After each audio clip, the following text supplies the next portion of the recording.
Hi friends, நான் உங்கள் anime freak வந்துட்டேன். நாம் இப்போது solo maths level newbie episode 56 பார்க்கலாம். இதுக்கு முன்னாடி உள்ள எபிசோடெல்லாம் நீங்கள் பார்க்கலன்னா மறக்காமல் போய் பார்த்துட்டு வந்துருங்க. டிஸ்கிரிப்ஷனில் லிங்க் கொடுத்துருக்கேன். சரி வாங்க நம்ம இந்த எபிசோடுக்குள்ளே போகலாம். அதுக்கு முன்னாடி போன எபிசோடு கடைசியில் நம்ம ஹீரோ பார்க்கறதுக்காக நம்ம ஹீரோ போட்டு அதே முகமுடி மாதிரி ஒருத்தன் போட்டு வந்திருப்பான். அவன் வேறு யாரும் இல்லை, நம்ம ஹீரோ கூட கேம் விளாடும்போது கமெண்டில் வந்து ஹவுல்ன்றவன் தான். அவன் இந்த டவரை உருவாக்குன மேனேஜரில் ஒருத்தன். அவன் நம்ம ஹீரோ பார்க்க வந்த உடனே நம்ம ஹீரோ ஜுன்னை பார்க்க போயிருப்பாரு. அதோட போன எபிசோடு முடிஞ்சிருக்கும். வாங்க நம்ம இந்த எபிசோடுல என்ன நடக்குதுன்னு பார்க்கலாம். இந்த எபிசோடு ஸ்டார்டிங்ல நம்ம ஹீரோ மாதிரி முகமுடி போட்டிருக்கான் பாத்தீங்களா, இந்த டவரை உருவாக்குன மேனேஜர்ல ஒருத்தன். அவனை நம்ம ஈகிள்னே கூப்பிடலாம். அவன் தான் நம்ம ஹீரோ உங்க டவருக்குள்ள போய் சண்டை போட்டுட்டு இருக்கும்போது இந்த மாதிரி சாப்பாடு சாப்பிடுங்க, அந்த மாதிரி சாப்பாடு சாப்பிடுங்க அப்படின்னு சொல்லிட்டு கமெண்ட் பண்ணி காசு கொடுக்குறேன்னு சொல்லி நம்ம ஹீரோவை டவருக்குள்ள இருக்க நிறைய சாப்பாடு சாப்பாடு வச்சிருப்பான்.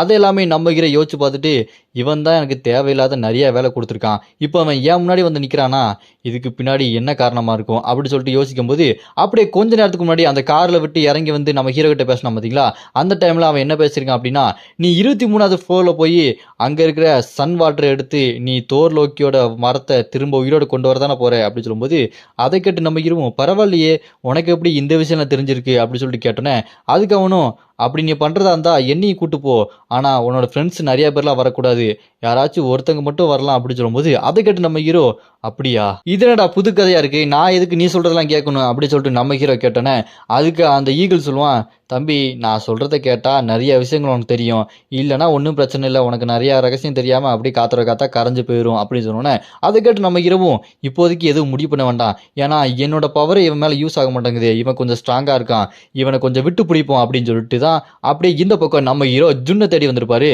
ஜுன்னை தேடி வந்து ஜுன்னு இங்கே பாரு இவர் தான் நம்ம புது ஃப்ரெண்டு அப்படின்னு சொல்லிட்டு இன்ட்ரடியூஸ் பண்ணி வச்சிருப்பாரு. அப்படியே கட் பண்ணா 23வது ஃப்ளோருக்கு எல்லாருமே போகிறாங்க. அப்படி போய்கிட்டே இருக்கும்போது நம்ம ஜுன்னு இருக்கான் பார்த்தீங்களா, நம்ம ஹீரோவோட முதுகுலே ஓங்கி ஒரு குத்தி ஏய் இங்கே என்ன இலவட நடக்குது, ஒன்றும் ஏதும் சொல்லாமல் திடீர்னு இந்த இடத்துக்கு என்ன கூட்டு வந்திருக்க, அங்கே பார்த்தா ஒன்ன மாதிரியே ஒருத்தன் முகமுடி போட்டுருக்கான், இங்கே என்ன நடக்குது சொல்றியா இல்லையா அப்படின்னு சொல்லிட்டு ஜுன்னு கேட்பான்.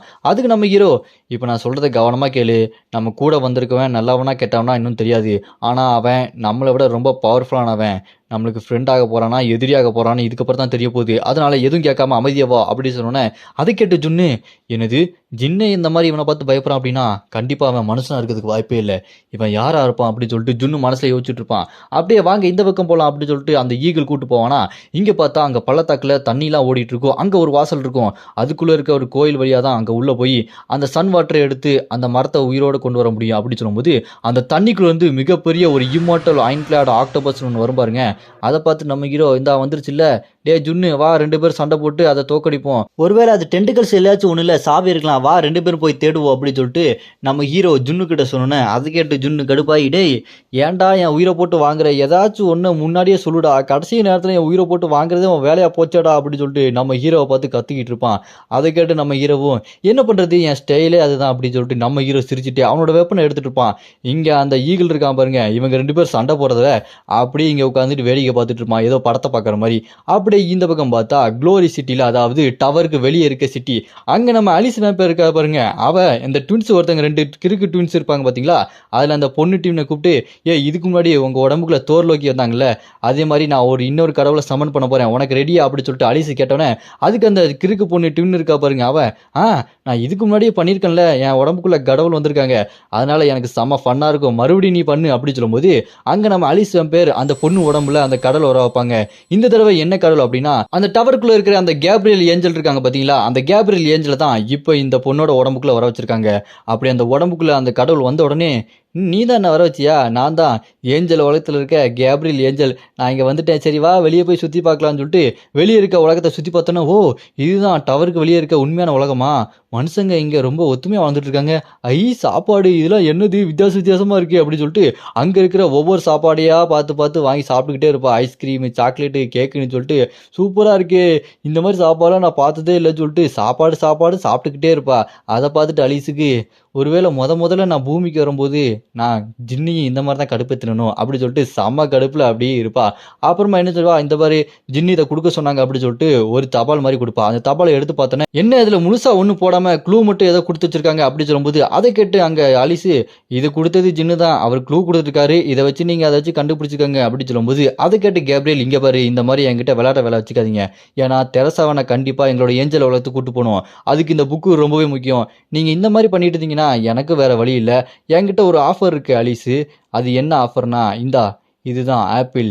இது என்ன ஆப்பிள் தெரியுமா? இதுதான் இட்டர்னல்ஸ் ஆப்பிள். இது மூலமா நீ யாரை வேணா லவ் பண்ண வைக்கலாம். நீ ஜின்னை பயங்கரமாக லவ் பண்ணுறதானே, அது எனக்கு தெரியும் அப்படின்னு சொல்லிட்டு இந்த ஆப்பில் கொடுத்தனா நீங்கள் 2 பேரும் கடைசி வரைக்கும் லவ் பண்ணி ஒன்றாவே இருக்கலாம்.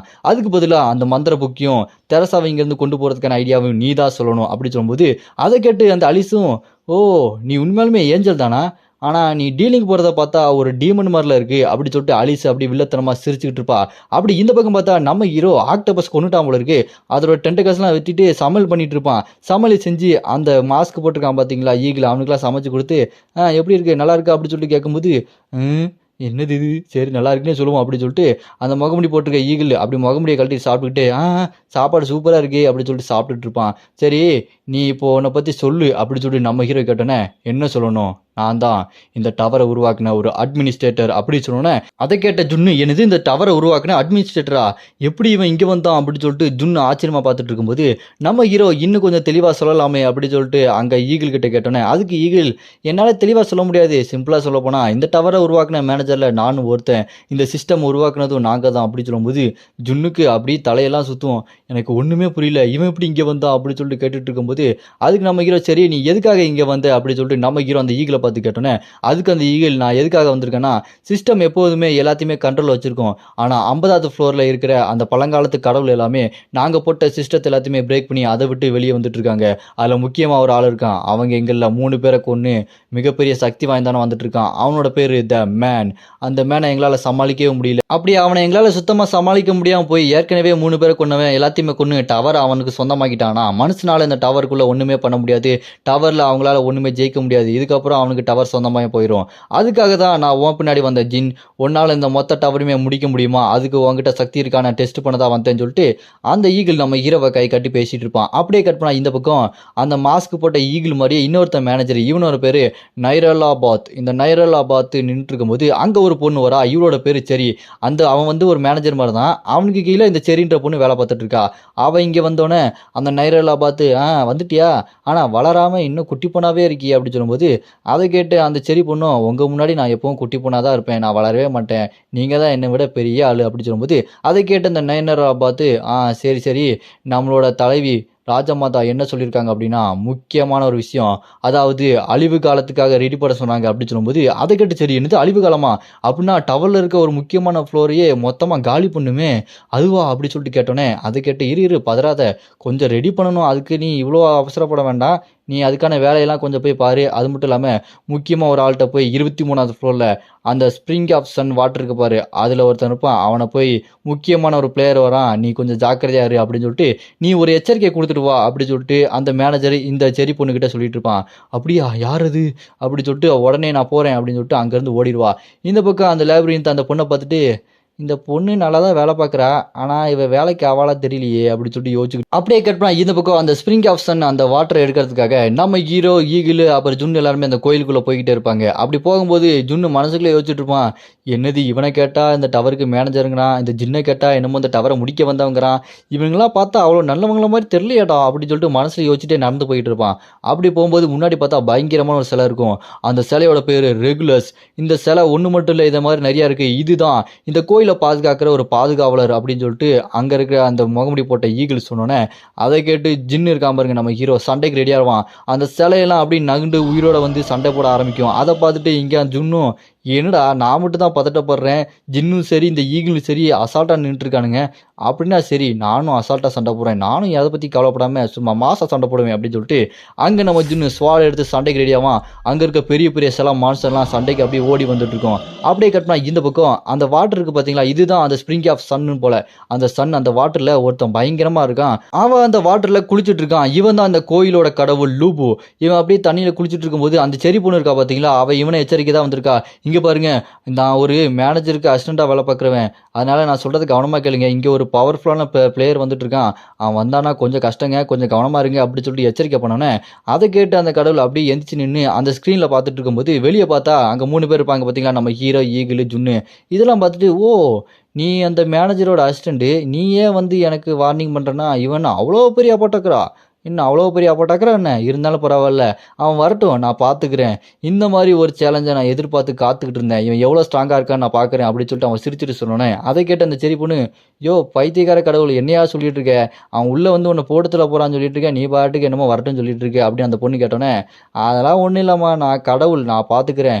இப்போ நான் எந்த தண்ணியில் குளிச்சுட்டு இருக்கேன்னு தெரியல, நீ வேணா வாயன் வந்து குளிய அப்படின்னு சொல்லும்போது, எதுக்கு நான் வந்து குளிச்சு செத்து போகிறதுக்கா, அதுலலாம் குளிக்க முடியாது, அதில் ஒரு கிரகத்தோட ஒட்டுமொத்த சக்தி இருக்குது அப்படின்னு சொன்னேன். தெரியுதுல்ல, அதுதான் நான் கடவுள், வரட்டும் வரட்டும் பார்த்துக்கலாம் அப்படின்னு சொல்லிட்டு அவன் அப்படியே சிரிச்சுக்கிட்டே தண்ணியில் அப்படியே மிதந்துக்கிட்டு இருப்பான். இதோட இந்த எபிசோடு இங்கே முடியுது. இதுக்கப்புறம் என்ன நடக்க போகுது அப்படின்றத நம்ம அடுத்த எபிசோட பார்க்கலாம். உங்களுக்கு அடுத்த எபிசோடு வேணும்னு நினச்சிங்கன்னா மறக்காம கமெண்ட்ல அப்படின்னு கமெண்ட் பண்ணுங்க. இந்த வீடியோ பிடிச்சா மறக்காம லைக் பண்ணி சப்போர்ட் பண்ணுங்க.